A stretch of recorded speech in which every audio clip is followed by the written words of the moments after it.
The town of Black Hollow had always been small, quiet.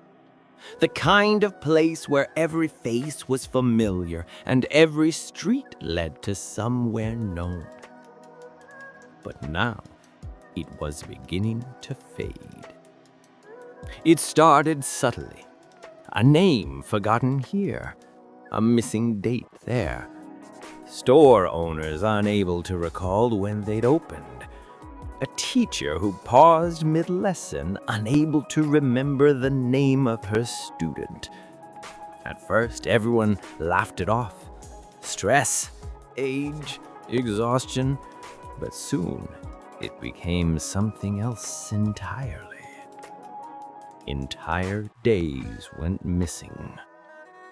People woke up in rooms they didn't recognize, with photographs on the wall of families they didn't remember posing with. The town records began to thin out. Entire pages in the archives turned blank overnight.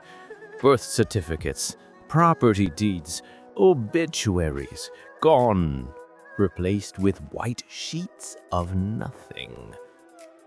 And always, the same symbol appeared faintly in their place.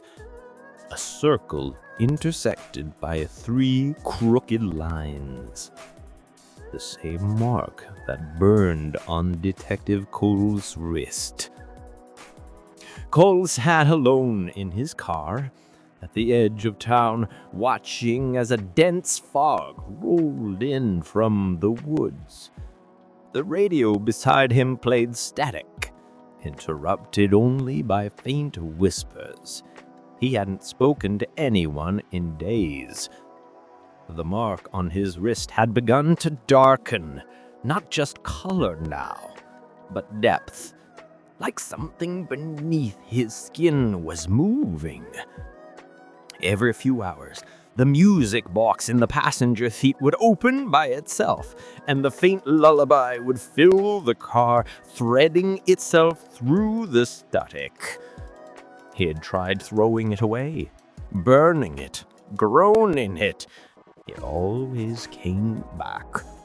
Sometimes on the seat beside him, sometimes in his coat pocket, once even on the pillow beside him as he woke.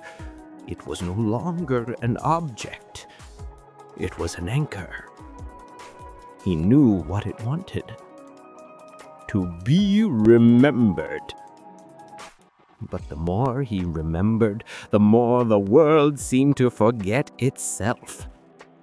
Cole drove into town, hoping to find anyone who could still recognize him. The streets were nearly empty. Windows shuttered. The few people he passed looked pale, distracted, as if something had hollowed them out.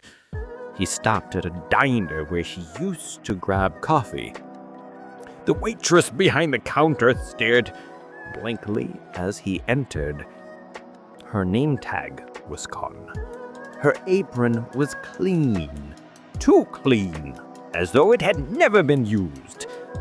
She didn't seem to see him. When he tried to speak, she only tilted her head, listening to something far away. Then she smiled faintly and whispered a single word that chilled him to the bone. Home. He stepped back. The bell above the diner's door rang faintly. Outside, the fog had thickened, swallowing the street lights. Shapes moved within it. Not people, not quite shadows, but something in between. They moved slowly, like they were lost, reaching for things that weren't there. Cole followed the fog through the main road and stopped near the town's clock tower. It had stopped working months ago, stuck at 3:17 a.m. The same time the fire had started in 1962. Now, as he watched, the clock's hands began to move again on their own. Ticking, backwards. With each tick, another light in the town went out. Street by street, the town dimmed into darkness. Cole's pulse quickened. He looked down at his wrist. The mark glowed faintly, pulsing in sync with the ticking clock in his reflection in a nearby window shifted, not matching his movements anymore. It smiled when he didn't. And behind that reflection, he saw her. The child, Evelyn Brandt. Her eyes wide, her mouth whispering something he couldn't hear. Then, suddenly, he could. They forgot me first. The words sank deep, stirring images in his mind that weren't his own. The Brandt family at the dinner table, laughter, warmth and fire, smoke choking the air, the parents screaming her name, but no one coming to help. The neighbors looked away. The fire consumed everything, and when it was over, no one remembered there had ever been a family there at all. The curse wasn't about the host. It was about memory, about being forgotten. And the house, rebuilt by forces beyond time, was its monument. Cole stumbled back to his car, clutching his wrist. The mark now burned red hot. He could feel Evelyn's presence everywhere, in the fog, in the static, in the faint hum of the clock tower counting backwards to nothing.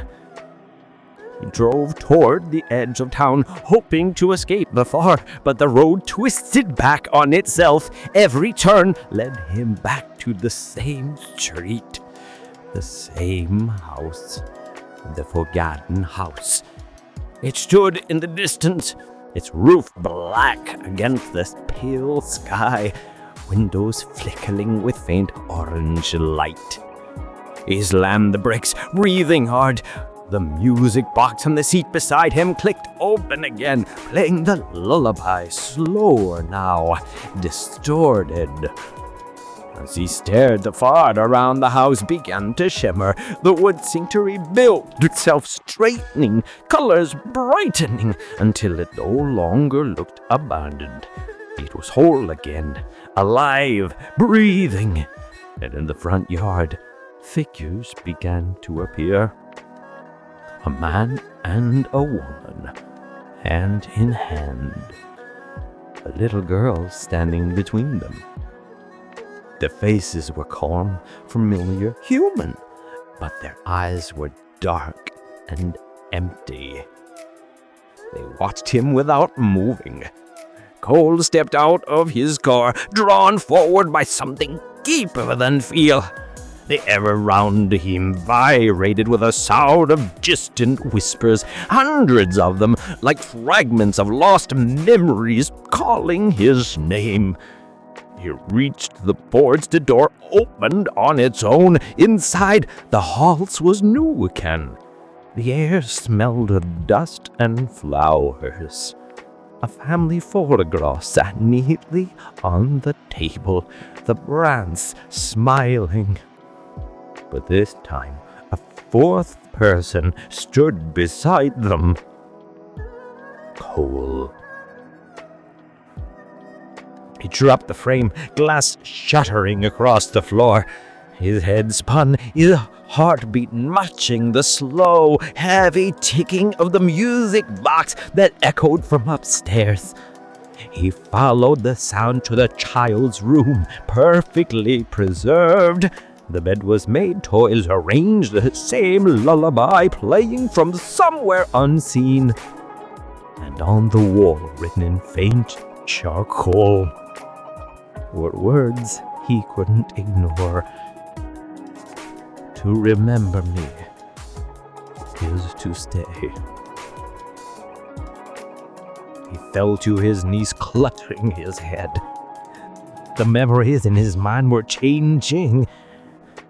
He saw flashes of a life he never lived, birthdays, laughter, a family that called him father. He saw Evelyn running toward him, smiling, arms open. She stopped into the way, her expression twisting into sorrow. "Now," she whispered, her voice soft and broken, "now you remember." The walls around them burned with invisible fire. The wallpaper peeled in glowing lines. The air grew thick with smoke that wasn't there. Cold could you feel the world shifting, folding in on itself. Outside, the fog consumed the town completely. Street signs vanished. The roads disappeared. The people, the few who remained, stood motionless. Their eyes empty, their memories stripped away. And at the center of it all, the house pulsed faintly like a living heart. Cole's body began to fade, edges blurring into smoke. The mark on his wrist bled freely now, glowing brighter than ever. The last thing he saw was Evelyn's small hand reaching out toward him. When he took it, the world fell silent. The house went dark. The fog lifted. And by morning, there was nothing left at all. No house, no car, no town named Black Hollow on any map. Only an empty road, a field of withered grass, and a single music box resting in the dirt. It ticked once, then stopped.